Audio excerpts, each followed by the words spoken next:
I think इस week मुझ में जब से बाहर आई हूँ मैं सिर्फ सबसे बात ही कर रही हूँ, सबको सुन रही हूँ। तो कहीं ना कहीं बहुत डिसअपॉइंटेड थी जब आप भी मुझे मिले थे इमिजिएटली उससे, तब मैं बहुत डिसअपॉइंटेड थी। अब एक बेटर स्पेस में हूँ। अब जब मैंने इतने लोगों से बात की, सबके ओपिनियंस सुने, जब सब तब मुझे लगा कि नहीं यार, मैं कहीं गलत नहीं गई हूँ। मैंने अपना गेम जैसे मैं थी वैसे ही खेला, लोगों ने मुझे पसंद किया मेरी डिग्निटी, मेरी ग्रेस के लिए। और जिस बात का खिस्सा इतना बड़ा मुद्दा बना, जब मैंने पब्लिक ओपिनियन लिया, तो आई थिंक पब्लिक आज के ऑडियंस बहुत समझदार है। क्योंकि मैं कल भी रेडियो इंटरव्यूज़ पे थी, मैंने बहुत सारे कॉल्स लिए, बहुत सारे लोगों से डायरेक्टली बात की, आम जनता से जो स्टेशन पे थी, रोड पे थी। वो लोग भी समझते हैं कि ये एक टास्क था और आकांक्षा ने एक टास्क दिया और अपना 100% दिया। तो इसीलिए मुझे लगता है कि मैं जिस ट्रैक पे थी, जो मैं सोच रही थी, वो सही है। मैंने अपना टास्क अच्छे से किया, 100% दिया। गेम में मुझे मौका बहुत कम मिला और जहां मिला मैंने उसे ग्रैब किया, अपना 100% दिया। तो मैं अब डिसअपॉइंटेड नहीं हूँ। डेफिनेटली थोड़ी इस बात की नाराज़गी है कि हाँ, ज़्यादा देर रह नहीं पाई, 2 हफ्तों में बाहर आई। तो बस ये एक रिग्रेट रहेगा, बट टास्क किया, अपना 100% दिया, उसका कोई रिग्रेट नहीं। जी, एक तो हैशटैग ब्रिंग आकांक्षापुरी बैक सबसे ज़्यादा मैंने पढ़ा। और टास्क को लेके लोगों का ये ओपिनियन कि ये एक टास्क था, और मैंने जो सबसे ज़्यादा बैक टू बैक पढ़ा कि ये था कि अगर ये गलत था तो ये दिखाया क्यों गया। ये चीज़ बैक टू बैक सब कमेंट्स में भी लोग बोल रहे थे, क्योंकि जद वाला जो डिस्कस हुआ, जो उन्होंने पैंट नीचे की थी, उसको ब्लर कर दिया गया, वो दिखाया नहीं गया इतना पब्लिक को। तो मैं आंखों के सामने मैंने देखा, इसलिए मुझे इतना पता है कि क्या क्या हुआ।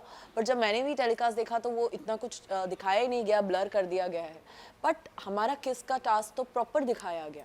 और पहले भी सीजन्स में काफ़ी कुछ मेरे फैंस ने मुझे कमेंट किए थे, उन्होंने कुछ क्लिप्स भी शेयर की थी पहले के कुछ टास्क की, जिसमें बिग बॉस का अनाउंसमेंट आ जाता था जब वो हद से पार हो जाता था कि ये टास्क को अब यहीं रोक दिया जाए, और वो टास्क वहीं रोक दिया जाता था कि कुछ ज़्यादा हो रहा होता था या कुछ ऐसी चीज़ जो बिग बॉस के हिसाब से गलत होती थी, वो टास्क को वहीं रोक दिया जाता था। काफ़ी फैंस ने मुझसे ये सब चीज़ें शेयर की।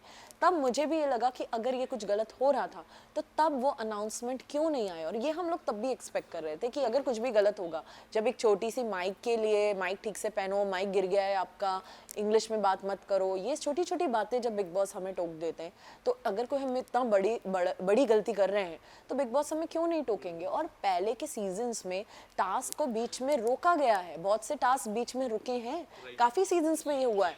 तो ये टास्क क्यों बीच में नहीं रुका, ये टास्क अगर इतना गलत था तो बिग बॉस ने क्यों नहीं रोका।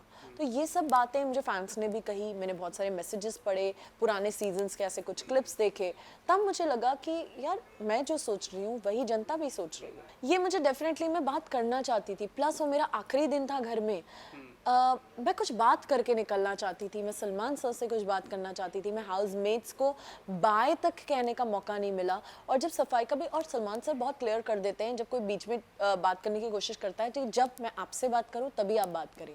तो ऐसा नहीं होता कि सलमान सर बात कर रहे हैं और मैं बीच में बोलना चालू कर दूं। मुझसे आप बात तो करिए, मुझे बोलिए, तो मेरे तक आइए। तो मुझसे सिर्फ एक क्वेश्चन उन्होंने पूछा कि आकांक्षा क्या ये आपने पहले किया है। मैंने उन्हें बोला कि हाँ, मैंने अपनी सीरीज़ में ये किया है, बस। उसके अलावा फिर वो किसी और से बात करने लग गए, तो मुझसे उनकी कोई बात ही नहीं हुई। मैं एटलीस्ट एक्सपेक्ट कर रही थी, जब मेरा एविक्शन का अनाउंसमेंट हुआ था, मैं एक्टिविटी रूम में थी, जो बीबी वर्व का, जहाँ पे टास्क हो रहा था बीबी वर्स का, तो वहाँ पे मुझे लगा था अब मुझे शायद कुछ बात में जाते जाते एक मैसेज दे पाऊंगी हाउसमेट्स को या सर को।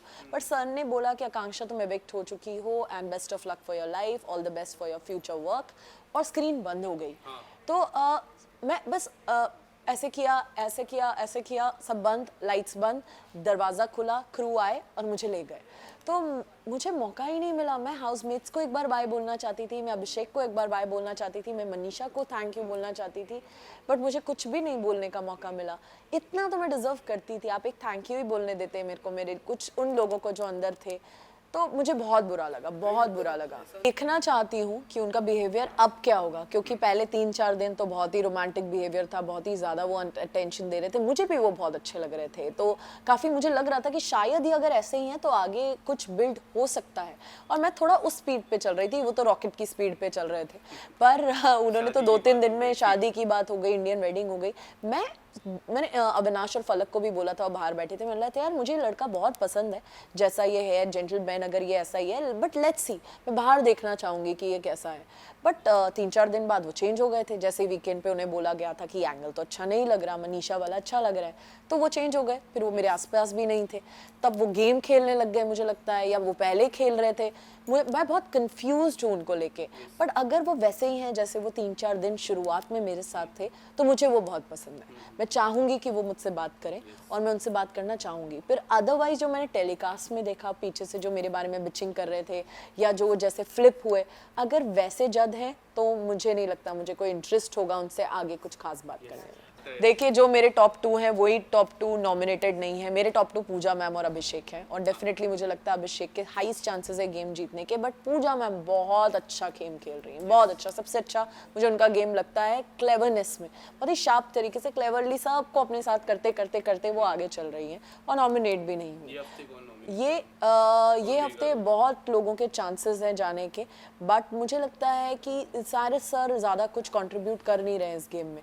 तो पहले भी मुझे लगा था कि उनका कंट्रीब्यूशन थोड़ा कम है, वो बहुत पर्टिकुलर है, सुबह 5 बजे मुझे जिम करना है, मुझे अपना अंडा चिकन मटन चाहिए, तो ये वो कहीं ना कहीं भूल गए हैं कि वो बिग बॉस के घर में आए हैं, किसी वेकेशन पे नहीं आए हैं, तो बहुत पर्टिकुलर है चीज़ों को लेकर। और गेम में उनका कंट्रीब्यूशन मुझे बाकी लोगों के, चलिए कोई नेगेटिव है, कोई कुछ है, पर कोई कुछ तो है उनका कंट्रीब्यूशन। और साइरस सर को हमने सालों से देखा है बकरा में, इसमें उसमें, बहुत ही अलग एक्सपेक्टेशन थी उनसे।